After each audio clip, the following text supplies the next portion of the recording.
நேத்து ஈவினிங் போல வெளியில ஷாப்பிங் போலான்னு கிளம்பிட்டோம். வீட்ல கிராசரிஸ் இல்ல, சுத்தமா காய்கறியும் இல்ல. வாங்கிட்டு வரலான்னு ஸ்மார்ட் பஜார் தான் போயிருந்தோம். இப்பலாம் இங்க தான் கிராசரிஸ் வாங்குறது. ஆனா காய்கறி மட்டும் மார்க்கெட்ல தான் போய் வாங்குவோம். எப்பவும் மார்னிங் டைம்ல வாங்குவோம்.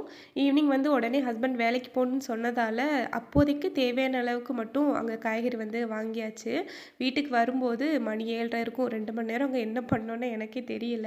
ஸோ வீட்டுக்கு வந்ததுமே டின்னர் ஒர்க் வந்து ஸ்டார்ட் பண்ணிட்டேன். டின்னருக்கு இட்லியும், டிஃபன் சாம்பார் தான் பண்ணியிருந்தேன். குக்கர்ல 1 கப் பாசிப்பருப்பு, 1/2 கப் துவரம்பருப்பு எடுத்து 2 தடவ நல்லா கலஞ்சு எடுத்துக்கணும். அது கூடவே சின்ன வெங்காயம், தக்காளி உங்ககிட்ட இருக்கிற காய்கறி சேர்த்துக்கலாம். நான் வந்து கேரட், கத்திரிக்காய் மட்டும் சேர்த்துருந்தேன். காரத்துக்கு ஒரு பச்சை மிளகா, 1 ஸ்பூன் மஞ்சள் தூள், சாம்பார் தூள், பெருங்காயத்தூள் சேர்த்து தண்ணி ஊத்தி நல்லா வந்து வேக வச்சு எடுத்துக்கணும். ஒரு 2, 3 விசில் வச்சாலே போதும், நல்லா வெந்துரும்.